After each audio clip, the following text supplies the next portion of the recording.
Bien, alors, plaisir de vous retrouver. Bon, là, vous devez dire bon, nous aussi, mais bon, c'est pas grave. Nous aussi, C'est sûr. Tellement peur. C'est vrai. Excusez-moi, j'étais concentrée. Non, mais je le savais de toute façon, si vous êtes là déjà, c'est que. Bah, on a attendu beaucoup pour ça. On était très impatients. Alors, donc, on est dans un mois extraordinaire. Pourquoi un mois extraordinaire? Parce que c'est un mois dans lequel il se passe rien, si ce n'est que la préparation à un autre événement. En général, tous les mois de l'année, à part le mois de Cheshvan qui a une particularité très spécifique, tous les mois de l'année contiennent des événements. D'accord? Tishri, on va en parler. Cheshvan, on a dit que c'est le Solier Vépar. Kislev, il y a Hanouka. Tevet, il y a le 10 Tevet. Pessah, tous les mois, il y a quelque chose. D'accord? Le mois de Elul n'est pas considéré comme le mois de Cheshvan, comme un mois vide, alors qu'en fait, il ne se passe rien. Il n'y a pas d'événement en Elul. Mais il y a la préparation aux événements du mois de Tishri, donc notamment Rosh Hashanah et Yom Kippour avec les 10 jours entre les deux. Ok? Donc là, c'est intéressant parce que ça veut donc dire que d'après la Torah, la préparation, c'est déjà un événement. Ok? Alors nous, on va faire des slichot dans les communautés séfarades, on va sonner du chauffard, on va faire toutes sortes de choses. Tous les usages de ce mois-là ne sont là que pour nous aider à arriver dans les meilleures conditions à ces jours tellement importants que nous allons appeler les jours de jugement, donc avec Rosh Hashanah et Kippour, dont évidemment, Bézat Hachem, nous aurons l'occasion de reparler. Donc là, maintenant, on est dans le mois de Elul. Elul, donc comme tous les mois de l'année, vous savez que j'aime bien en parler, chaque mois a quelque chose de spécifique et chaque mois a des correspondances, n'est-ce pas? Par exemple, il y a 12 mois, il y a 12 tribus. D'accord? Quoi encore? On en a parlé souvent. Bon, c'est la révision. 12 tribus, 12. Allez, facile. Il y en a au moins un ou deux, vous savez. Ben, on a su tribu. Hein? Ouais, voilà, c'est bien. Mais c'est pas suffisant. Il y a 12 mazalot, les signes astrologiques. Ah oui. D'accord? Il y a 12 lettres. On avait expliqué un jour que l'alphabet étant divisé en 3 catégories de lettres, il y en a une qui est composée de 12 lettres. Donc chaque mois correspond à une tribu, un signe astrologique, ce qu'on appelle en hébreu un mazal, une lettre de l'alphabet, un organe vital du corps de l'homme, et également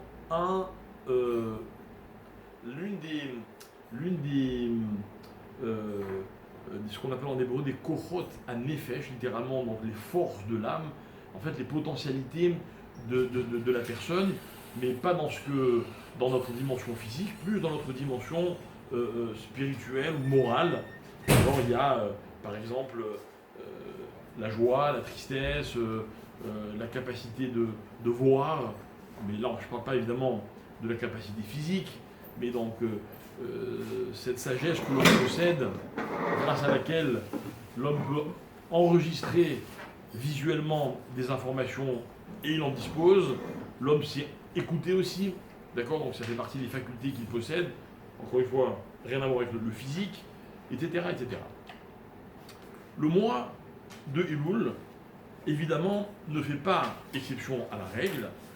Okay, on ne va pas aborder tous les aspects du mois de Elul, mais on va expliquer la tribu, on va parler de la tribu qui correspond au mois de Elul. Ok? Et on fait ça. Il y a une sphère aussi. Une sphère? Qu'est-ce que vous voulez dire par une sphère? C'est tombé. Vous m'expliquerez tout à l'heure. Alors, la tribu de Elul. c'est la tribu de Gad. Ok? Gad. Gad, c'est le fils de qui? Évidemment de Yaakov, d'accord?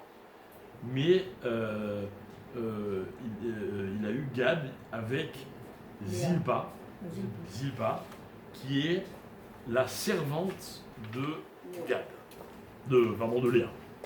Ok?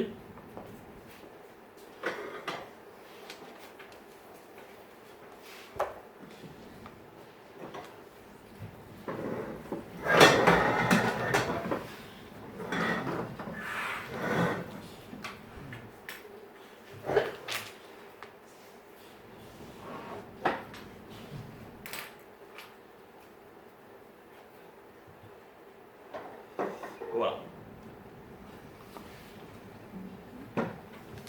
On va se focaliser, on va s'arrêter sur ce détail qui n'en est pas un, le rapport qu'il y a entre la tribu, le personnage de Gad et le moi de Elul. Ok? Gad, c'est pas un personnage qui est particulièrement connu. Réhouven, c'est l'aîné, Yehuda, c'est la royauté, Yosef, il a un destin incroyable avec son père, Binyamin aussi, etc. Bon, Gad, il fait partie de ces enfants de Yaakov dont on n'a pas tellement parlé dans la Torah. Ok? Donc nous, on va essayer de comprendre qui est ce personnage. Le personnage, alors d'abord, pourquoi il s'appelle Gad? Alors, dans la paracha de Vayetze, lorsque la Torah nous raconte la naissance de toutes les tribus, à chaque fois, la Torah explique pourquoi chaque enfant va porter le nom qui sera le sien.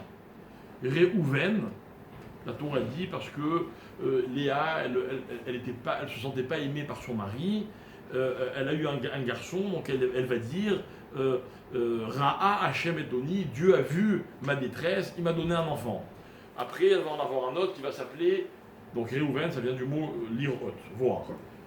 Le deuxième, il va s'appeler, allez, réveillez-vous un peu. Comment il s'appelle le deuxième enfant de Yaakov? Je ne vous dirai pas la réponse, vous devez la trouver. Réhouven. Shimon. Ouais, Shimon. Ouais, Shimon. Ah, De quel mot vient le nom Shimon? Shema.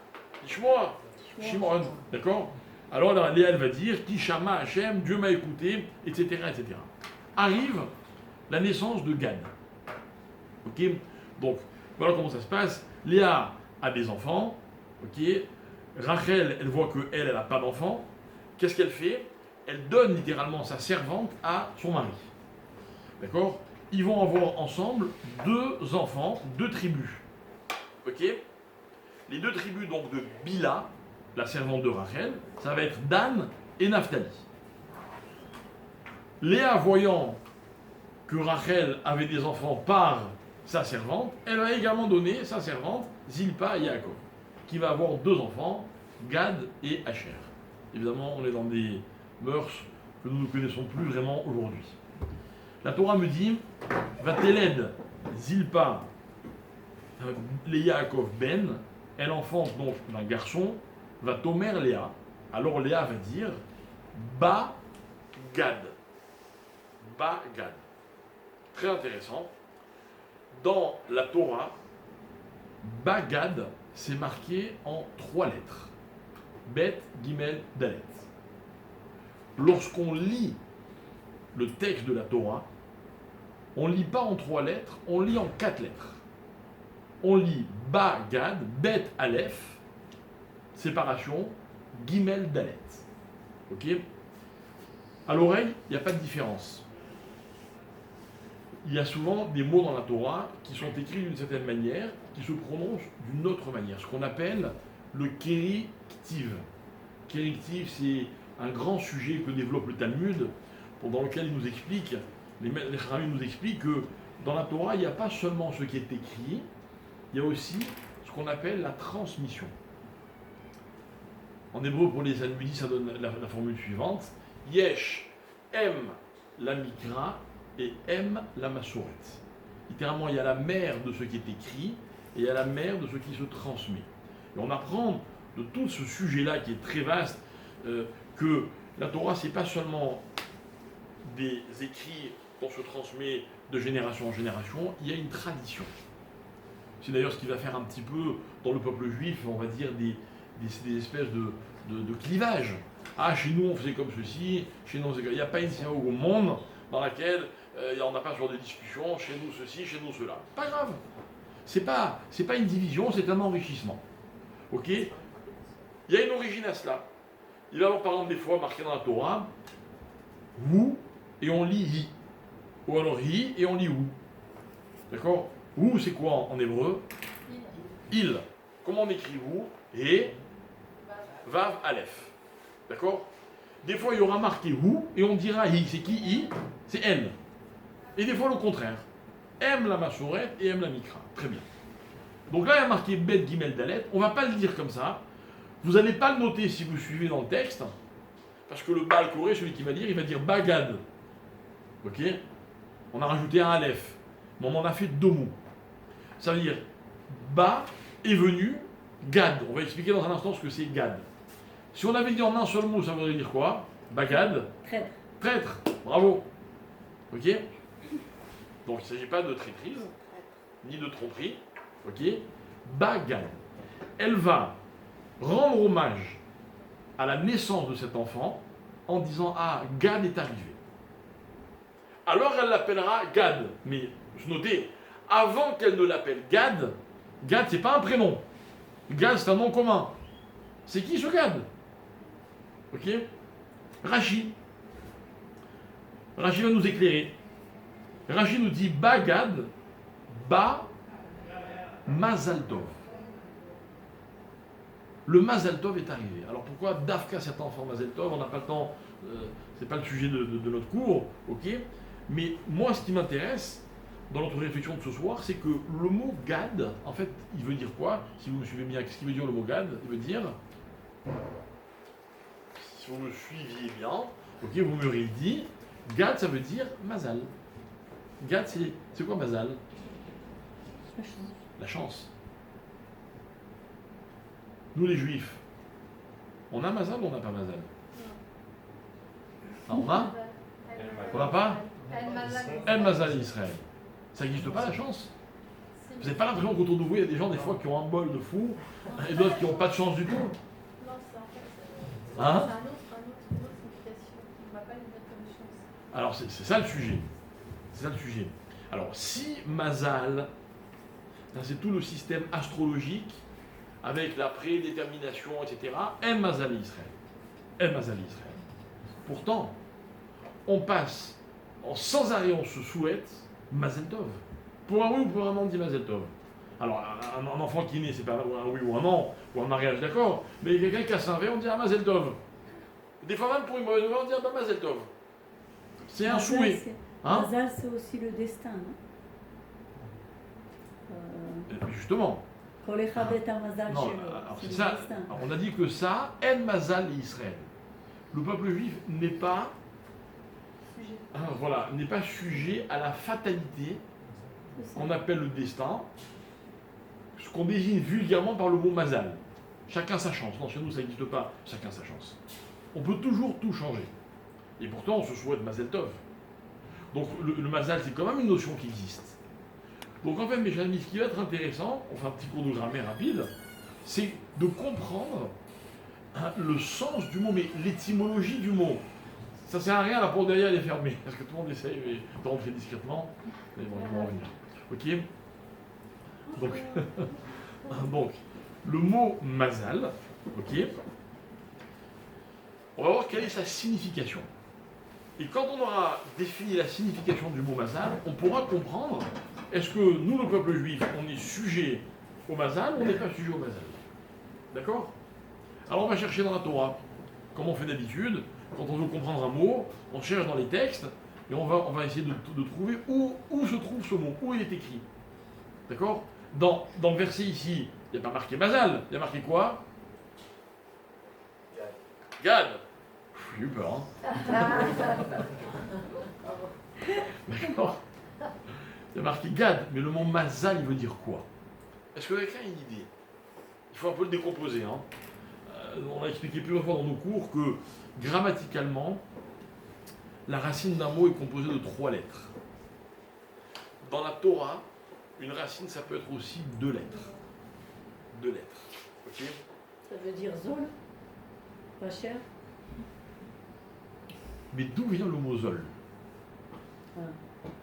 Alors, le mot zol, zayin lamed, on l'utilise quasiment pas pour dire zol, quelque chose qui n'est pas cher, ou bien quelque chose d'ordinaire.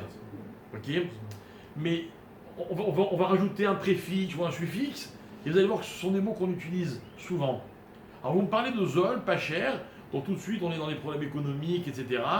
Vous savez comment on dit du cash en hébreu? Comment on dit du cash? J'étais sûr. À part le mot mezouman, il y a une expression beaucoup plus classe pour dire de l'argent, quelqu'un qui a des, comment on dit, des disponibilités. Mammon, Comment? Mammon, Non, mammon c'est l'argent. ouais. Mammon c'est un bien d'ailleurs, c'est même pas que de l'argent. Alors en hébreu on va dire kesef, l'argent, nazil. Nazil, oui. C'est quoi nazil? Il veut dire quoi le mot nazil? Qui arrive. mais- Changez un peu les voyelles. Allez. Vous appelez votre Ah pompier. oui, c'est comme qui coule. Voilà. C'est l'argent qui coule. Vous appelez votre pompier, vous dites j'ai une fuite. Comment vous dites une fuite en hébreu? Ne me dites pas que vous Nézila. avez. Ne me dites pas qu'en Nézila. Israël, vous n'avez jamais appelé de pompier, je ne vous croyais pas. Je ne croirais pas. D'accord? Nézila. Nézila. Hein? Liquide. Non, non, non. Le mot liquide, c'est le mot nozel. La racine de nozel, c'est zayin lamed. D'accord? Zayin lamed. Chaque fois que vous voyez zayin lamed dans la Torah surtout, même en hébreu moderne, mais bon, en hébreu moderne, des fois il y a des petites divergences. Ok? Chaque fois que vous voyez zayin lamed, collier, il s'agit de quelque chose qui coule. Qui coule. Alors, un liquide, ça coule, donc on va dire liquide, nozel, c'est pratique. Mais à l'origine, couler, ça désigne quelque chose de beaucoup plus profond que juste un liquide qui va fuir, ok? Ou juste une fuite. Par exemple, il y aura marqué dans la paracha de Ha'azinu, il y aura marqué Tizal Katal Imrati. Une expression magnifique. Tizal coulera, Katal, comme la rosée, Imrati, ma parole. Ok? Je vous parle. Ben là, dans le verset, c'est Dieu qui parle. Là, c'est maintenant si je vous parle, moi, de ce que je suis en train de faire à l'instant. Je suis en train de vous parler, n'est-ce pas? Une parole, c'est quelque chose qui coule. Pourquoi elle coule une parole? Parce que une parole, elle est toujours située dans un contexte, ok? Maintenant, je vous dis une phrase, elle a un sens, cette phrase, mais son vrai sens dépend de tout ce que j'ai dit avant et de tout ce que je vais dire après. Et en fait, la phrase, dans son contexte, elle va être quelque chose qui coule. Vous voyez, il y a une suite, il y a un enchaînement. C'est ça, Zayin Lamed. Zayin Lamed, c'est quand les choses s'enchaînent. Et ce qui est extraordinaire, c'est que le mazal, c'est un raccourci dans la vie. Quelqu'un, il fait une chose, ça marche. On dirait qu'il a du bol. Hein. Vraiment, il a eu du mazal. Alors, pourquoi on dit du mazal? Parce que le mazal, c'est une façon, écoutez bien, de simplifier les événements de la vie.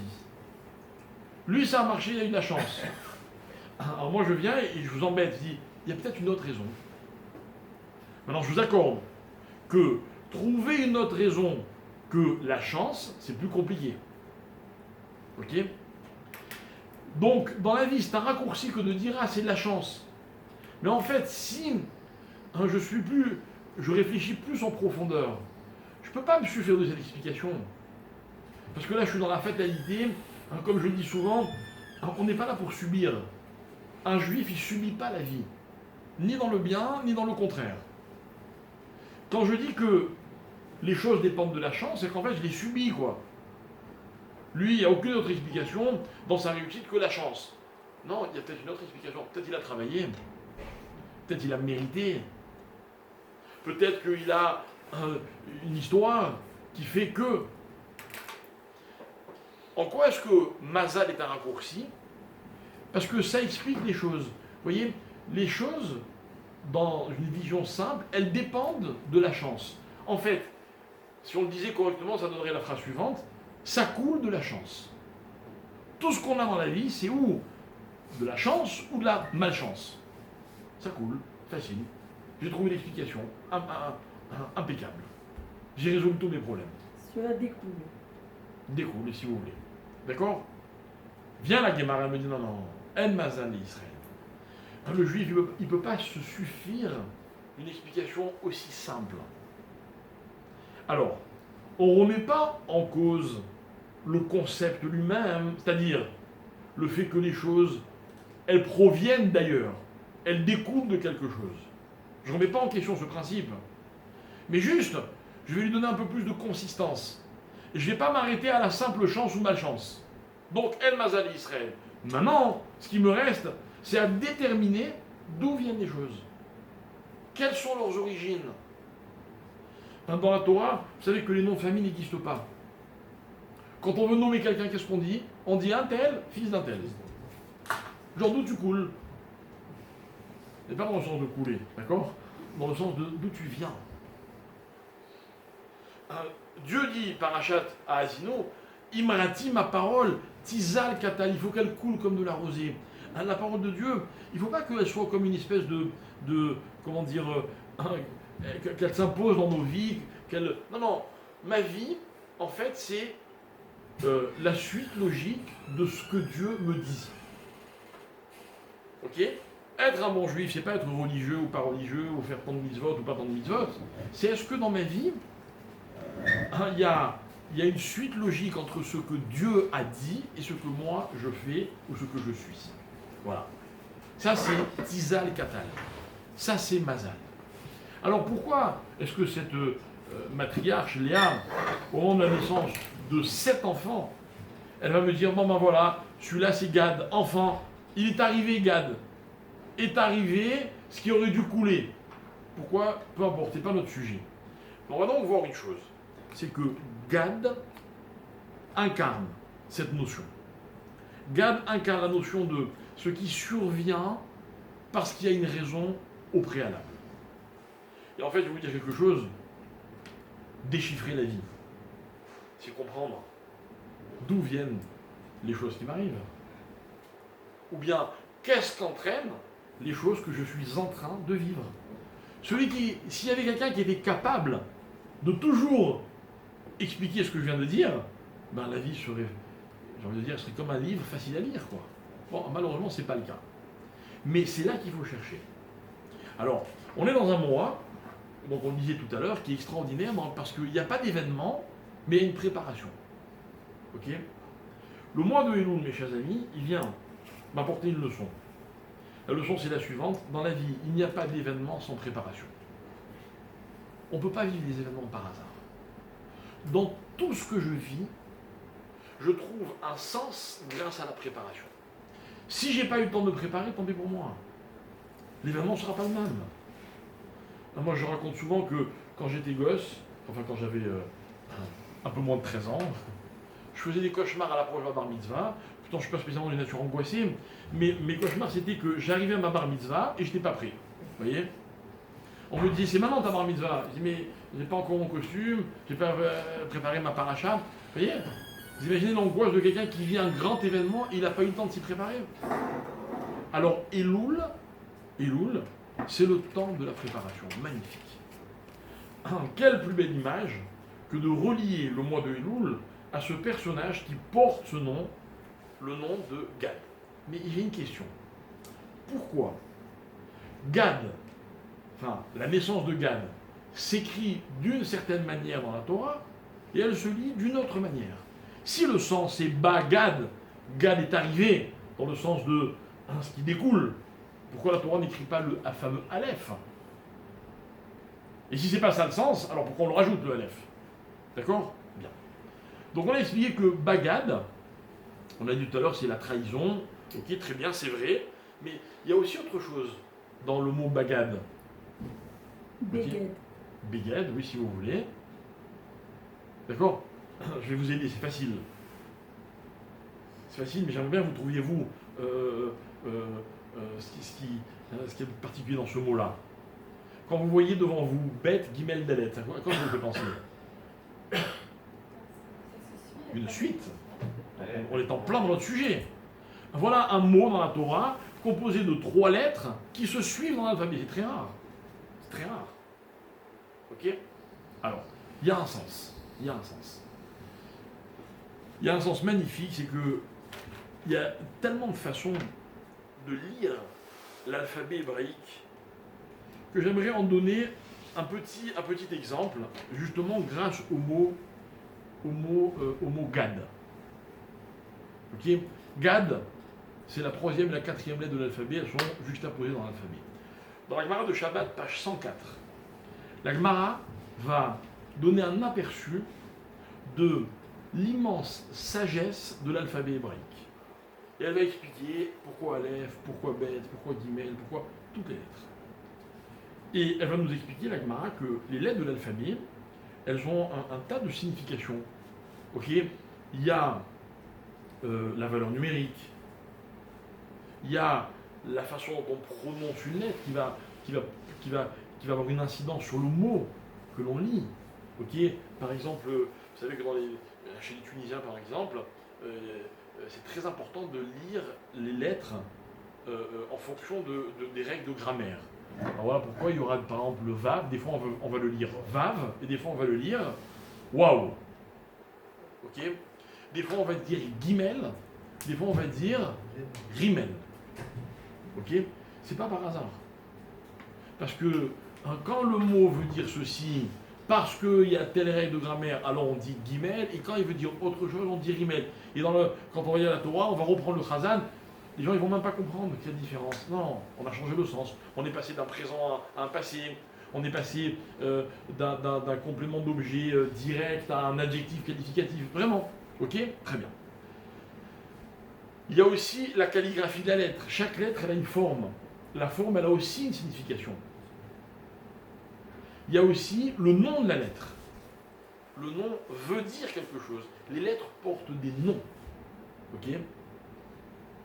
Par exemple, en français, on dira B. Chez nous, on dit bête. C'est quoi bête? Une maison. Une maison, c'est un vrai concept. D'accord? Donc, il y a une lettre qui désigne la maison. Magnifique. Ok?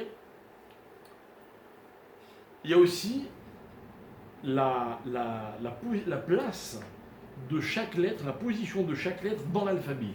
Pourquoi telle lettre est avant celle-là et après celle-là? Voilà l'exemple avec Gimel et Dalet. Gad. Que veut dire le mot Gimel? Gomel. Ça veut dire quoi, Gomel? Hasard. Non. Ah, Gomel, c'est celui qui donne. Gomel chassadim. Gmilut chassadim. D'accord? En hébreu, quand on dit il faut aider quelqu'un, il faut lui donner, on dit tsarich ligmol. Ok? Très bien. Que veut dire le mot dalet? Attention, il y a un piège. Dal. Il y a fait. Je crois qu'on allait me dire la porte, c'est vrai. Mais ça veut dire aussi, dal, c'est un pauvre. Ok? Regardez comme c'est intéressant. Le guimel et le dalet sont juste à côté. Le guimel, c'est celui qui donne. Et le dalet, le pauvre, celui qui reçoit. N'est-ce pas? Pas de hasard. Mais c'est pas terminé. Pourquoi on a mis le guimel avant le dalet? Parce que, si vous voyez bien les lettres de l'alphabet, le guimel, il est tourné vers quelle lettre? Vers le dalet. Mais le dalet, lui, vers quelle lettre il est tourné? Vers le hé. Pourquoi? Parce que le pauvre, il n'a pas envie de regarder le riche, celui qui va l'aider. Il a honte. Donc il fait genre il l'a pas vu. Ok? Mais on dit au guillemets, mais toi, attention, regarde-le bien, le dalet, il a besoin de toi. Mais le malheureux, le dalet, s'il regarde ailleurs, jamais le guillemets il pourra lui donner ce qu'il voulait lui donner. Alors vous remarquerez que dans la calligraphie du dalet, ok, le dalet c'est un angle droit, mais il y a une petite barre qui dépasse dans le dos du dalet, parce que même s'il est tourné et qu'il regarde ailleurs, mais il laisse traîner sa main derrière pour que le gomel puisse imposer ce qu'il a à lui donner. Et le gomel, on va lui dire, bon, regarde le dalet parce qu'il a besoin de toi, mais sois discret. Alors vous remarquerez aussi que le guimel, il a aussi une petite barre derrière qui traîne, Parce qu'au moment où il lui donne, il faut qu'il se retourne et qu'il fasse comme s'il n'avait pas vu le pauvre. Voilà ce que dit la Gemara, Shabbat d'Afkou Dalet. Pas beau ça? Petite leçon, petite tchac, rapide. Voilà comment on donne dans la vie. On comprend que celui qui doit recevoir, c'est pas évident pour lui. On comprend qu'il regarde ailleurs. Il ne faut pas que le riche il dit bah, il m'a pas regardé, hein. Non. On ne demandera pas au riche est-ce que le pauvre t'a regardé, on demandera est-ce que tu as regardé celui qui avait besoin de toi. Et comment tu l'as donné? Tu as respecté sa dignité ou tu lui as fait honte? Guillemets de la lettre, c'est tout. J'ai rien dit, je n'ai fait que lire les 2 lettres. Ces 2 lettres, mes chers amis, c'est celles qui forment le prénom d'un des personnages clés de la Torah, puisque c'est l'une des tribus du peuple juif. Laquelle? Celle qui est reliée au mois de Elul. Le mois de Elul, c'est un mois dans lequel il n'y a rien, mais il est tourné vers autre chose. Il nous permet de passer de ce qui précédait, Av, etc., ok, c'est pas le sujet, vers des moments clés de l'année qui vont être Rosh Hashanah et Kippour. Ok? Voilà. Donc, en fait, c'est bien, on arrive à notre sujet. Quand on voit ces 2 lettres juxtaposées, Gimel et Dalet, et que ce Gimel et Dalet, selon l'explication de Rashi, désigne le Mazal. Le Mazal, en fait, c'est la provenance de tout ce qui nous arrive, dans le sens qu'on a expliqué tout à l'heure. Ok? On est dans un concept. Un concept qui s'appelle Mashpia et Mushpa. C'est quoi Mashpia et Mushpa? Mashpia, c'est l'influenceur, pas dans le sens actuel du terme, qui est un peu vintage, nous c'est une autre époque, ok, et influencer, d'accord? C'est-à-dire que je tiens à préciser une chose, c'est que chez nous, l'influenceur est une personne qui joue un rôle noble, d'accord? Bon, vous voyez qu'on n'a plus rien à voir avec la réalité d'aujourd'hui, ok? Donne. Mais que serait l'influenceur sans influencer? Alors écoutez bien, une idée. Le fonctionnement du monde. Vous voyez, j'ai pas peur des mots, hein, je vais pas avec le dos de la cuillère. Le fonctionnement du monde repose sur le principe des influences, c'est-à-dire des influenceurs et des influencés. L'exemple simple que j'ai déjà donné plusieurs fois dans mes cours, il y a toujours un influenceur et un influencé. Prenons par exemple un couple. Regardez autour de vous, pas votre couple à vous, hein. Regardez autour de vous, d'accord? Un couple, c'est 2 personnes. Il y a toujours un influenceur et un influencé. Attention, avant qu'on commette la moindre erreur, il faut tout de suite que je précise. Il n'y en a pas un qui est toujours l'influenceur et l'autre qui est toujours l'influencé, sûrement pas. D'accord? Mais dans toute relation, à chaque instant, faites un arrêt sur l'image et vous êtes dans un instant T. Maintenant, là, il y en a un qui influence et un qui est influencé. N'est-ce pas? C'est la base d'une relation. Regardez, venons faire un petit exercice. Je parle, vous m'écoutez. C'est quoi les rôles? Je vous influence. N'est-ce pas? Voilà pourquoi je suis très prudent dans ce que je dis. D'un autre côté, comment je vous parle? Ok? Quand vous suivez, hein, je vois dans vos regards un retour. D'accord? Je vais voir, des fois, vous êtes d'accord avec moi, des fois, vous n'êtes pas d'accord avec moi, des fois même ça vous énerve, des fois je vois une grande fatigue dans vos regards, enfin bref, d'accord? Et je suis forcément influencé par ce regard. Et vous voyez, c'est ce qui fait une relation. Toute relation est basée sur le principe de Mashpia et Mushpa. La juxtaposition du Gimel et du Dalet, c'est la loi de la Hashpa. C'est la loi des influences.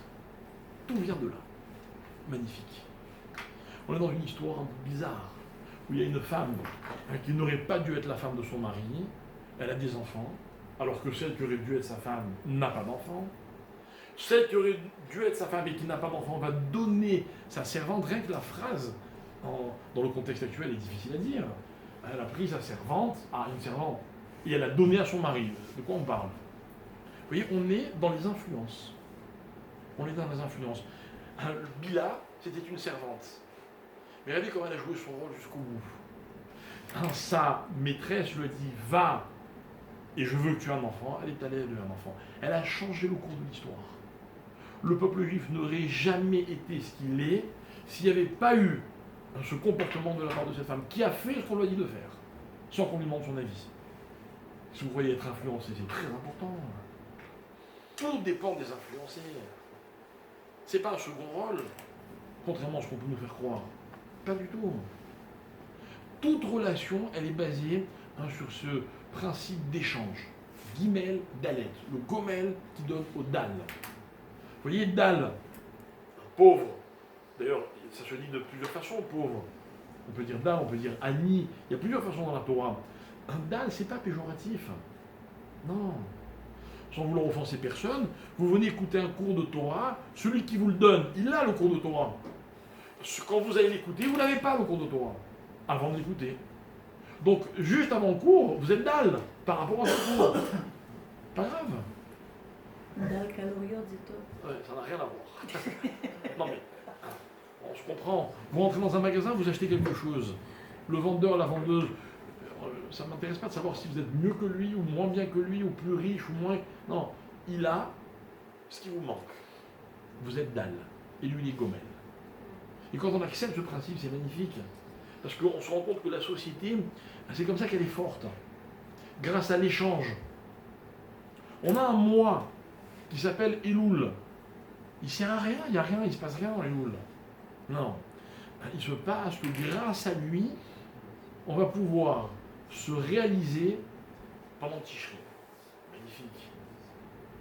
Si vous aviez dû choisir, vous auriez pris quoi, vous? Elul ou Tishri?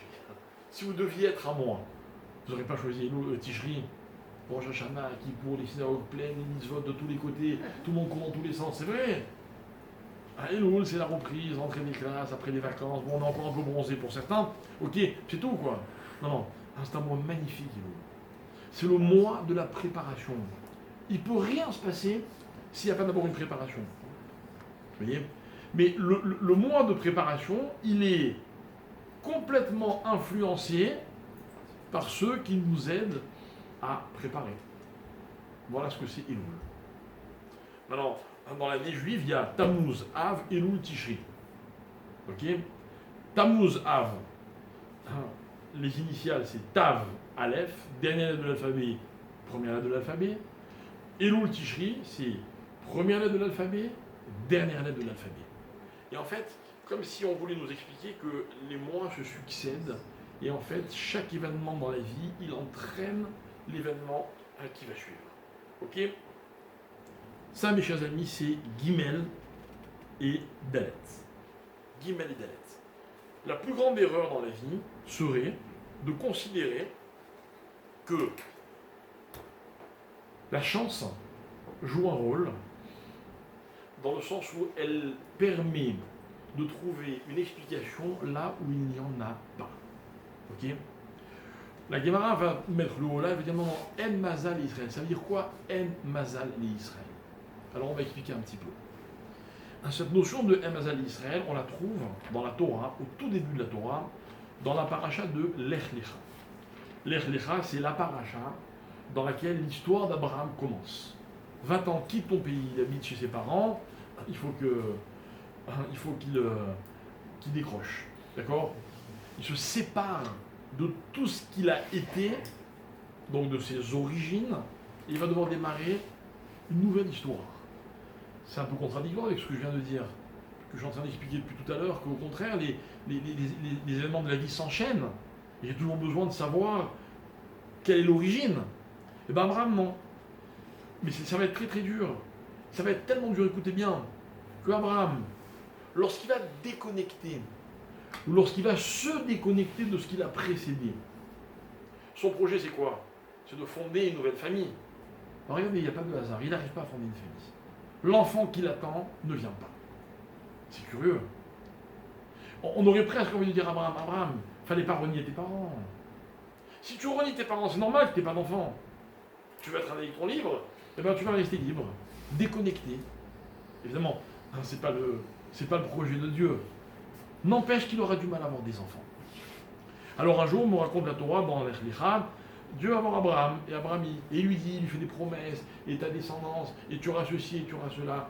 Et la Torah me raconte qu'Abraham, il craque un peu. Il dit Hachem, arrête de me promettre, arrête de me donner, ça sert à rien. Je vais en faire quoi? Qui va recevoir tout ce que tu me promets, tout ce que tu me donnes? Sentiment humain. Ok, il n'en peut plus, Abraham, de tous ces gens bienveillants qui disent allez, hein, bientôt chez toi, hein, allez, l'année prochaine, hein, il n'en peut plus. Donc il dit Hachem, arrête. Alors la Torah, elle me raconte que Akadosh Baruch Hu, en fait c'est un petit peu comme si tu lui avais tendu un piège. Il lui dit viens, je vais t'expliquer. Écoutez bien, le texte il est magnifique. Il lui dit je t'ai fait une promesse. Ok, je t'ai fait une promesse. Viens, je vais te montrer comment ça va marcher. Donc cette discussion elle se passe, on ne sait pas où, mais c'est là que Abraham dit Hen lo natatali zara veine ben beti uresh oti. Tu m'as pas donné de descendance, qui va hériter de tout ce que tu me donnes, etc. Alors Abraham dit non. Lo yirashecha ze ki im asheete mimecha ou yirashecha.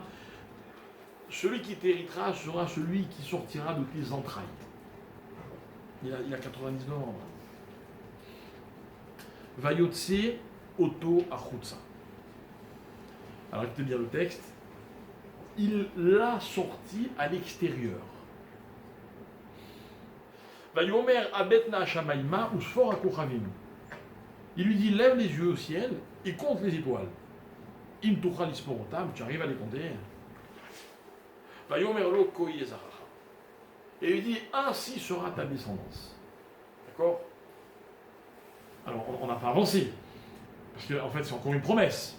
Mais regardez ce qui se passe. Vehemin Bachem. Alors Abraham a eu confiance en Dieu. Qu'est-ce qui s'est passé? Jusqu'à présent, il n'avait pas confiance en Dieu. C'est quoi le chidouche? Qu'est-ce qu'on a innové là, dans cet épisode que la Torah nous raconte? Alors qu'est-ce qu'on a innové? Il y a une phrase incongrue. Vayotse oto achutsa. Il le fait sortir à l'extérieur. Ils étaient où avant? Dans la tente. Dans la tente. Non. Je sais pas, je vous pose la question. Quoi, Dieu, il s'est invité, il s'est installé sur un fauteuil, par terre. Comment c'était? C'est bizarre. Est-ce que la Torah nous raconte juste que géographiquement, c'est un détail? Ils sont sortis dehors. Rachid, encore une fois, il dit pas du tout. Pas du tout. Ça n'intéresse pas la Torah ni les lecteurs de savoir si c'était à l'intérieur de la tente, ils sont sortis à l'extérieur, voir le ciel. Non. Il s'agit d'autre chose. Écoutez bien. Abraham, il est dans un système. Et dans ce système, mes chers amis, vous allez me dire si vous le comprenez, le système d'Abraham. À 99 ans, on ne peut plus avoir d'enfant. Et quand on est marié avec une femme qui a 89 ans et qui n'a pas d'utérus de surcroît, on ne peut pas avoir d'enfant. Donc Abraham il dit à Dieu, laisse tomber, arrête de me faire des promesses, j'ai pas d'enfant. C'est un système. C'est un système dans lequel la relation de cause à effet elle est claire. Quand c'est possible, alors j'y crois. Quand c'est pas possible, j'y crois plus. Vous aussi, vous fonctionnez comme ça ou pas? Ouais. Quand c'est pas possible, vous y croyez pas? Vient Dieu, vient Hachem, et il prend Abraham, et il le fait sortir dehors. Dehors de quoi? Du système. Il dit non, regarde, je vais te montrer autre chose. Tu arrives à compter les étoiles? Je vous pose une question, mes chers amis. On peut les compter, les étoiles? Hein? Oui. Pourquoi non? Oui. D'abord, vous avez déjà essayé? Mais si vous essayez, il y a un chiffre. Peut-être que le chiffre, il est astronomique, c'est qu'à le dire, mais il y a un chiffre. Ok? Il y a un chiffre. Donc le problème, c'est pas de savoir est-ce qu'il y a un nombre d'étoiles dans le monde. Le problème, c'est que les étoiles, elles permettent à l'homme de réaliser qu'il y a un autre système. Moi, je me rappelle, quand j'étais un tout petit garçon, on habitait à Marseille, il y avait un grand rave qui habitait à Marseille qui s'appelait le rave Biton. Et on était, je sais pas, plusieurs petits-enfants, je sais plus, on était tout petits, 7-8 ans. On était allé le voir. Il étudiait il y avait un collège juste à l'intérieur de l'école. On est allé le voir, on avait une question. Donc imaginez des petits-enfants qui posent une question à un géant en Torah. On lui avait dit, est-ce que ça existe, les extraterrestres? On est dans les années, fin des années 70, c'est un sujet super à la mode, ok? Tout le monde parlait que de ça. Donc nous on vient demander moi parce qu'il il avait une réponse, jamais je l'oublierai. Il dit, ah, Stouillotte. Ça nous avait pas du tout plu. Comment Stouillotte? Le monde entier parle que de ça. D'accord? Mais vous remarquez qu'il a dit ni oui ni non. Il y a des extraterrestres ou pas? Oui. Oui? Tout le monde est d'accord? Non? Je ne sais pas. On ne sait pas? Entendu là. Qu'est-ce qu'il dit? Comment? J'ai pas entendu là. Est-ce que les extraterrestres existent? Oui. Oui? D'où vous savez? Non, alors je vais vous répondre, vous ne pourrez jamais savoir. Pourquoi on ne pourra jamais savoir? C'est un autre système. Vous croyez vraiment que là-bas il y a des gens comme nous avec des nez, des yeux, des bouches, des mains? C'est un autre système. Est-ce qu'il y a une vie ailleurs? Est-ce que si vie il y a, est-ce que c'est la même forme de vie que celle qu'on connaît? Ça peut intéresser certains, je veux bien le croire, mais ça n'a rien à voir avec toutes les références qui sont les nôtres. Je n'invente pas. Vayotse Auto Achutsa. On est en dehors du système. Vous voulez savoir s'il y a des extraterrestres, de la vie dans l'au-delà, ok? Il faut sortir du système. Maintenant, moi, j'ai un principe, personnellement, chacun fait ce qu'il veut, hein. Et moi, dans le système dans lequel je vis, il y a déjà tellement de choses à découvrir. J'ai encore tellement de choses à savoir que je ne vais pas perdre mon temps à essayer de savoir ce qui se passe ailleurs. N'est-ce pas? Mais la Torah, là, elle ne me dit pas ils existent ou ils n'existent pas. Elle me dit il y a un autre système. Dans cet autre système, dit Hachem à Abraham, tu auras des enfants. Maintenant, écoutez bien, il n'a rien expliqué à Abraham. La preuve, c'est qu'Abraham, il n'y a pas marqué qu'il a compris. Il n'y a pas marqué que maintenant il sait. Il y a marqué il a cru. Vous savez ce que c'est croire? On ne peut croire que quand on ne sait pas.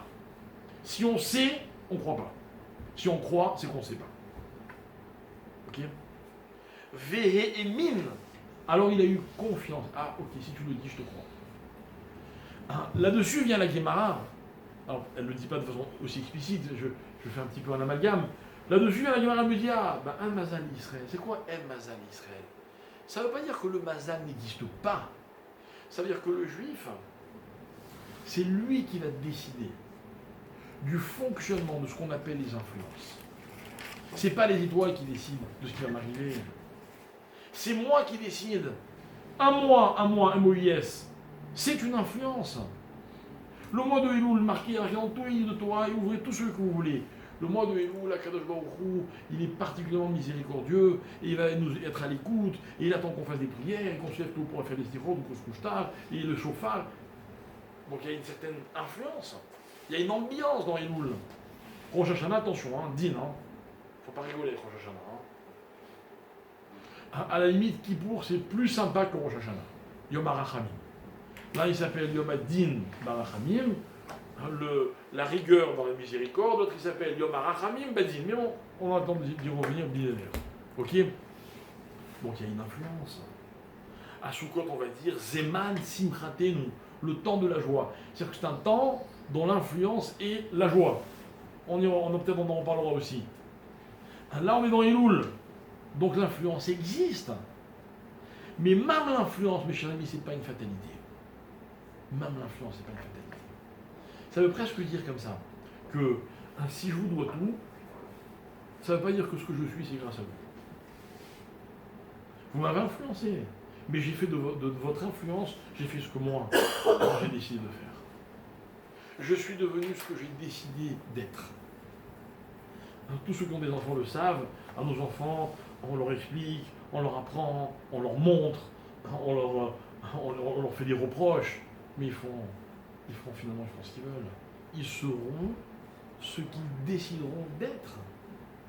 Parce que c'est comme ça que le monde fonctionne. C'est comme ça que la Torah voit en tout cas le fonctionnement des choses. Mais influencé par nous. Comment? Influencé par nous, quelque part. Quelque part. Et vous remarquerez que des fois dans une famille, vous avez deux enfants qui suivent deux voies complètement différentes. Et le père, il est au milieu dans l'histoire. Des fois, il est dans une troisième direction. Ok? C'est-à-dire qu'il y a une influence, certes, mais on décide de ce qu'on fait de cette influence. L'influence n'est pas une fatalité. Et ça, mes chers amis, c'est le personnage de Gad qui vient et qui me l'apprend. Alors, pour couronner un peu le tout, en fait, Gad, il a un point commun avec Réhouven, puisque lui aussi, c'est un aîné. C'est l'aîné de sa mère. Or, vous savez que dans la Torah, les aînés ont droit à un certain nombre on va dire de règles, de paramètres, ok. Et puis il y a des règles qui s'appliquent à ceux qui sont les aînés de leur père, et des règles qui s'appliquent à ceux qui sont les aînés de leur mère, un mari qui aurait eu plusieurs femmes et qui a eu plusieurs fois des aînés, ok. Gad, c'est l'aîné de Zilpa, Réhouven, c'est l'aîné de Léa, ok. Non, il se trouve que Réhouven, c'est aussi l'aîné de Yaakov, parce que c'est le premier enfant que Yaakov aura. On est dans une notion qui s'appelle Réchit. Réchit, c'est les prémices. Ok. Donc on est en plein dans cette notion d'influence. L'influence, c'est quoi? L'influence, c'est de quelle manière j'aborde un moment ou une expérience ou un enseignement. Vous voyez, des fois, quand ça commence mal, ça continue de travers. Ok. Ça, c'est Réchit. Ça ne veut pas dire que c'est une fatalité. Ça aussi, on peut changer dans la vie. Moi, je connais des gens, quand une journée ou une semaine commence mal, ils sont déprimés. Ok. Je connais même des gens, il peut même arriver que, Chas Shalom, on vive un début d'année difficile. Alors quoi, toute l'année va être catastrophique? Pas du tout. Aime Azali Israël. C'est moi qui décide de la portée que je donne à l'influence que je reçois. Maintenant, là vous avez raison, et je reprends votre réflexion. L'influence est importante, elle est capitale. L'influence est une vraie valeur dans la vie. Mais c'est moi qui décide de ce que j'en fais. Et c'est tout le principe des moi. Je vais vous donner un autre exemple, et on va avec ça compléter l'idée qui nous intéresse ce soir. On va sonner du chauffard, n'est-ce pas? C'est quoi un chauffard? Comment? Alors, le chauffard de Rosh Hashanah, c'est la corne du bélier. Mais il y a un traité dans la Mishnah qui s'appelle le traité de Rosh Hashanah. Et l'un des sujets qui va être traité dans cette Mishnah, c'est quel type de corne correspond à quel type de chauffard. Il faut savoir une chose, c'est que nous on connaît que le chauffard de Rosh Hashanah, mais à l'origine il y a plein de chauffards.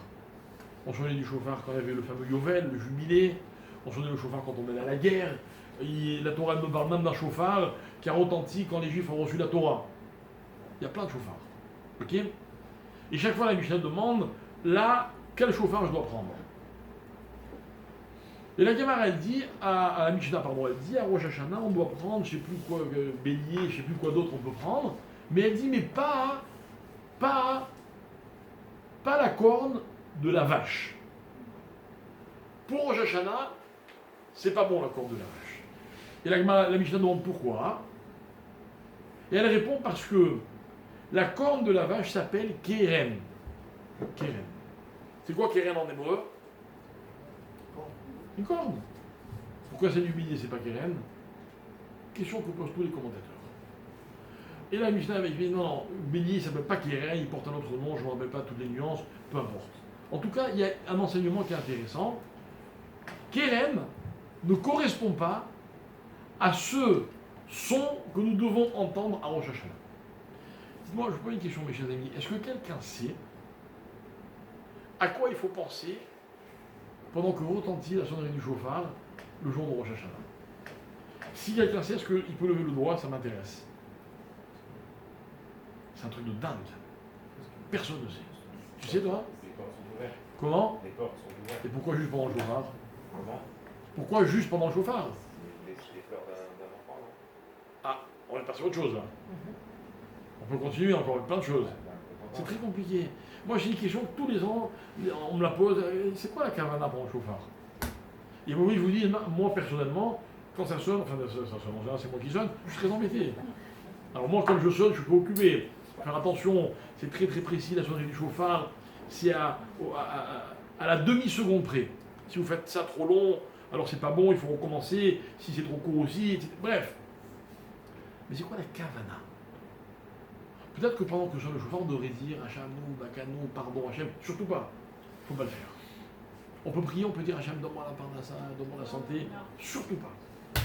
Alors quoi? merci. Merci. לשפר. Hein?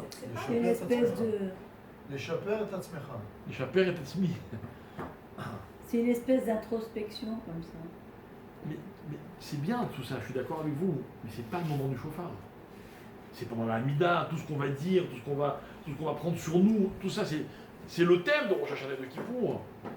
Mais qu'est-ce qu'il y a de spécifique pendant le chauffard? Alors c'est bien, un chauffard, Mishtaper, ça vient du mot chauffard. Il y a encore. Hein? C'est pas l'ambiance, c'est pas le souvenir justement de l'alliance sur le Mont Sinaï. Ok, ça c'est le symbole du chauffard, c'est vrai. Le chauffard il a retenti au mont Sinaï, mais on va aussi nous dire que le chauffard c'est la corne du bélier que Abraham est allé récupérer quand il devait sacrifier son fils et que Hachem a dit non, surtout ne sacrifie pas. Vous voulez que je vous dise la réponse, la vraie réponse? Hein? Ça va être ça. Non. C'est un réveil. Réveiller les gens. Mais Il n'y a pas d'achat. je vais être c'est beaucoup plus simple que vous. Hein. Pendant que sur le chauffard, il faut penser à rien. Non, je suis sérieux. Il faut penser à rien. Il faut penser au chauffard. Un mois de préparation pour nous dire ça. On va se préparer pendant un mois. Je vous assure que pour penser à rien, il faut vraiment se préparer. C'est vrai, je sais qu'il n'y a pas que des intelligents, hein, mais c'est très difficile de penser à rien. Mais comment fait celui qui sort le chauffard puisque... Alors, laissez-le, lui, il va se débrouiller avec chacun ses problèmes. Ok, mais vous savez quoi? Il faut penser à rien. Penser à rien, j'exagère. Il faut penser à écouter le chauffard. Voilà. Écoutez le chauffard. Le chauffard, comme toutes les mitzvot de la Torah, c'est une obligation. Une obligation, je m'en acquitte quand j'ai l'intention de m'en acquitter. Ok? Quand je vais manger dans la souka à Soukot, je vais dire une bracha dans laquelle je vais dire béni sois-tu, hein, qui nous a ordonné l'Ishev Basouka. Par cette bracha, je dis que voilà, j'ai l'intention de m'acquitter de la mitzvah. Et dans une mitzvah, il faut une kavana. La kavana de la mitzvah.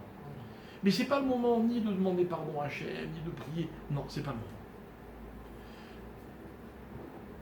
Le son du chauffard, c'est beau ou c'est pas beau? Ça fait beau de beau en tout cas. C'est beau parce que ça nous impressionne. C'est beau. Moi, quand j'étais gosse, on priait à la grande synagogue, à la rue Bretonne de Marseille, ça résonnait, c'était incroyable. C'est pas beau.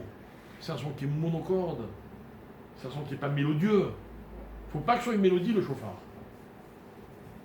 Il ne faut pas que le chauffard, écoutez bien, puisse générer une pensée, quelle qu'elle soit. Pourquoi le chauffard, il est monocorde, je ne sais pas comment on dit, ok, monotone, pour ne pas qu'on pense justement à la mélodie. Ah, c'est beau, ah, c'est pas beau, ah, j'aime bien. Faut pas. Faut juste écouter le chauffard. Et je vais expliquer mon idée parce qu'elle est très profonde. En m'appuyant, évidemment, c'est pas le pshat, c'est pas ce que la Gemara elle veut dire, la Mishnah, mais de là on apprend. La Mishnah dit attention, pas la vache, parce que la vache s'appelle Keren. Tout à l'heure, je vous ai demandé qu'est-ce que ça veut dire Keren, vous m'avez dit une corne. Il y a une autre signification au mot Keren? Oui, c'est un... Bravo. Rayon. Ah ben c'est aussi... Ah, mais rayon, c'est plus tard, hein. À l'époque, le rayon n'existe pas encore. Ok. C'est aussi un... Il a dit un coin. Un coin. Vous voyez, ça c'est un coin. Hein? Keren. C'est quoi un coin? Quand on est dans un coin, hein, il y a au moins deux directions qui s'offrent à nous. C'est ça un coin. C'est-à-dire que le coin, c'est l'alternative. Or, ce qu'il ne faut surtout pas, quand le chauffard sonne, c'est une alternative. Regardez, tout ce que vous avez dit, faire teshuva, l'ishtaper, dire merci à Dieu. Si je dis merci à Dieu, je dis merci à Dieu, attends, pour ça, merci Dieu, pour ça, moi, hein, lui, il devrait plus dire merci à Dieu, cette année, il a... D'accord? Hop, je suis parti dans les alternatives. Je suis parti dans d'autres directions. Mes chers amis, le véritable enjeu de Rosh Hashanah et de Kippour d'ailleurs, et de toute cette période, c'est la concentration. C'est quoi la concentration? C'est la capacité de focaliser dans une seule direction. Très dur. Très dur. Je parle, je rêve, je sais que c'est un rêve, hein, je rêve que ceux qui m'écoutent ne pensent qu'aux paroles que je suis en train de dire. Et je sais que c'est impossible. C'est le propre de l'homme. Pendant que je vous parle, vous vous dites il fait chaud, il fait pas chaud, il a grossi, il a maigri, il est bronzé. On se dit tout, enfin, moi aussi, hein, je fais un kiff quand je vous parle. Bah, imaginez tout ce à quoi je peux penser. Si je commence à penser à n'importe quoi, je peux plus donner mon cours. Je ne peux pas vivre un événement, je ne peux pas relever un défi si je me dissipe, c'est impossible. Et ce qui est extraordinaire, c'est que toute l'ambiance de Rosh Hashanah et de Kippour, elle pourrait se résumer en un seul mot, la kavana. C'est quoi la kavana? La kavana, c'est la ferveur. Maintenant, les prières, c'est beau les prières. Je ne sais pas si vous avez l'occasion de comprendre ou d'étudier tout ce qu'on dit dans les prières, c'est magnifique. Mais ce ne sont que des outils, des moyens pour m'aider à la ferveur. Vous comprenez? Je vais me concentrer pour prier, mais en réalité non. C'est la prière qui m'aide à me concentrer. Le chauffard, c'est un moment dans lequel il n'y a rien d'autre que moi et Dieu. Rien. Or, entre moi et Dieu, vous savez ce qu'il y a? Il y a une ligne droite. Et c'est tout. Et il n'y a rien d'autre. Combien de moments dans l'année on est capable de vivre dans lesquels on fait abstraction de tout? De tout. Bon, vous savez, je suis fils de rabbin. Et puis non, dans la vie, ça m'a rendu un certain nombre de services, etc. Ça m'a même fait croire des fois certaines choses, etc. Et puis il y a des moments dans la vie où vous dites, là maintenant, il n'y a plus personne. Il n'y a ni père, ni mère, ni ami, il n'y a rien, il y a moi. Il n'y a que moi. Ça, c'est le chauffard. Il ne faut pas que ce soit KM. Il y a une seule direction, il n'y en a pas deux. Il ne faut pas qu'il y ait une mélodie, il n'y a pas de musique. Ne vous cassez pas la tête à vous demander à quoi il faut que je pense. Ne pensez à vous, point. C'est tout. Mais pas à vous. Tiens, qu'est-ce que je suis, qu'est-ce que je ne suis pas, qu'est-ce que j'aurais dû être. Hop, sinon je vous ai perdu. Non, pensez à vous. Vous et Hachem. Et le chauffard, c'est un espèce de trait d'union entre lui et moi. Si vous arrivez, si on arrive à ce que je viens d'expliquer, et que je vous demande après, alors, tu peux m'expliquer, tu peux exprimer sur quoi tu as pensé, je suis sûr que vous en serez incapable. Et ça, ce sera la meilleure preuve qu'on a réussi. À quoi tu as pensé? Moi, les gens qui me disaient, pendant le chauffard, j'ai pensé à Crête. Dommage. Il faut pouvoir ne pas le raconter. Il ne faut pas pouvoir le raconter, quoi. Vous voyez? Alors, je reviens à mon idée et puis j'aborde ma conclusion.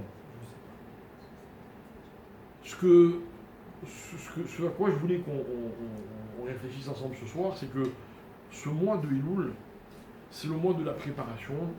Donc c'est ce que j'ai expliqué, la règle de la hashpa, des influences, etc.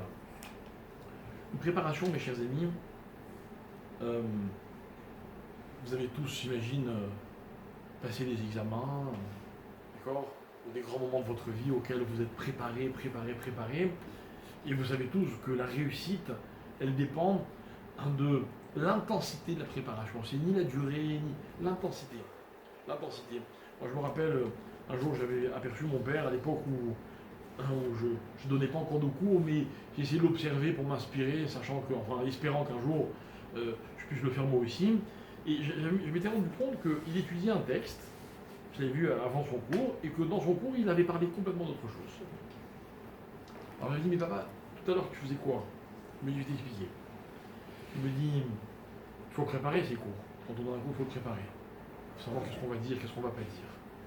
Mais ce qui est encore plus important que de préparer son cours, c'est de se préparer à donner cours. Et il disait, moi, quand j'ouvre un livre de Torah, peu importe ce que j'étudie, je me mets en condition. Dans cette étude de Torah, je me concentre et je mets à ma disposition tous les moyens que je possède. Voilà ce que c'est que la préparation. La préparation, c'est ça. Moi, j'ai le bonheur très souvent d'accompagner des jeunes mariés sous leur choupa.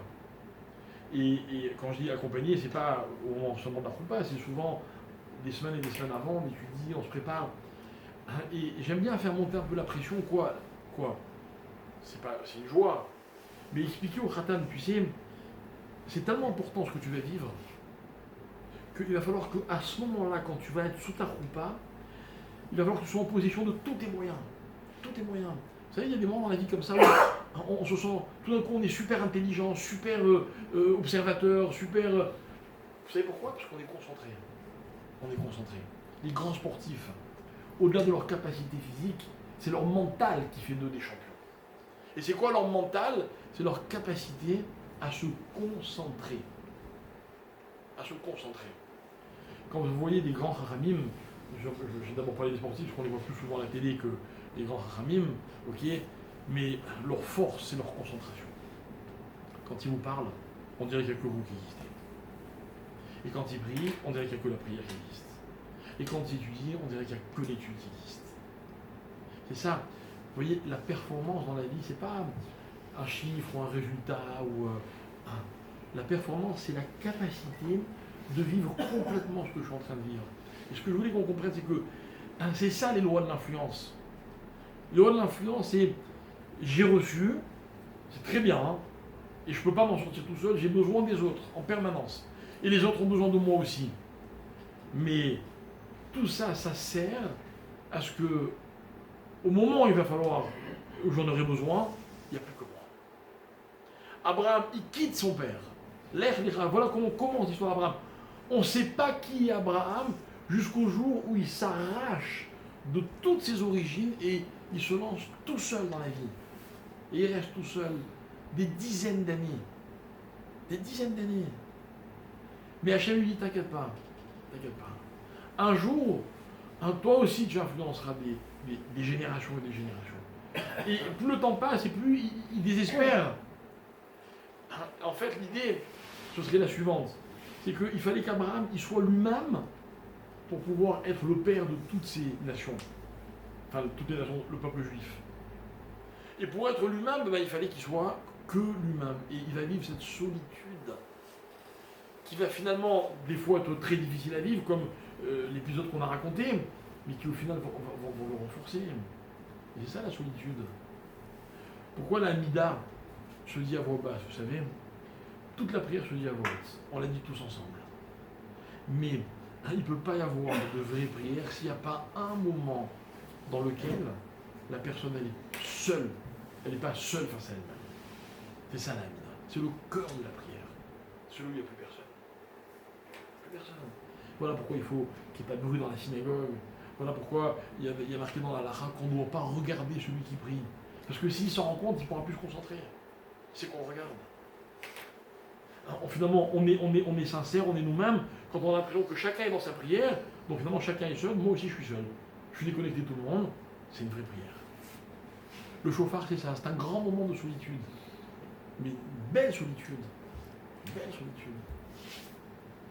Alors, voilà, c'était un petit peu un avant-propos sur cette période extraordinairement intense des semaines à venir. Je crois que, au-delà de toutes les angoisses et comment on dit, toutes les croyances où il faut que l'année, le soir de Rosh Hashanah, on va se réunir en famille, on va manger du miel, on va manger des douceurs, on va manger la tête du poisson, on va dire que nous soyons ceci, que l'année soit cela. C'est très bien tout ça. Mais je crois que le véritable enjeu, c'est juste de se retrouver avec soi-même. Moi, je me rappelle qu'un jour, on nous avait expliqué, quand on était à la yeshiva, on nous avait dit, voilà, la fête de Kippour, vous allez rester à la yeshiva. Et on était très jeunes, et on avait dit au Rav, mais on a envie de prier avec nos parents, nos pères. Et ils avaient dit, non, il faut que vous appreniez que l'enjeu de Kippour, c'est de se retrouver seul avec soi-même. Et c'est magnifique. Parce que les synagogues ne sont jamais aussi pleines qu'à Kippour, et du coup, la solitude devient un véritable défi. Mais le vrai défi, c'est d'être seul face à soi-même. De se retrouver, j'ai même envie de dire de faire connaissance avec soi-même. Voilà, toute l'idée de ce soir, c'était un petit peu ce thème-là. Je souhaite que grâce à cette période extraordinaire de Elul, on arrive prêt au fait de Tishri, de Rosh Hashanah et de Kippour, et que si Dieu veut, grâce à cela, on puisse prouver à Dieu que l'année qui vient, il a intérêt à nous la donner, à en faire la meilleure possible, parce que finalement, c'est lui qui en sera le premier bénéficiaire. Voilà.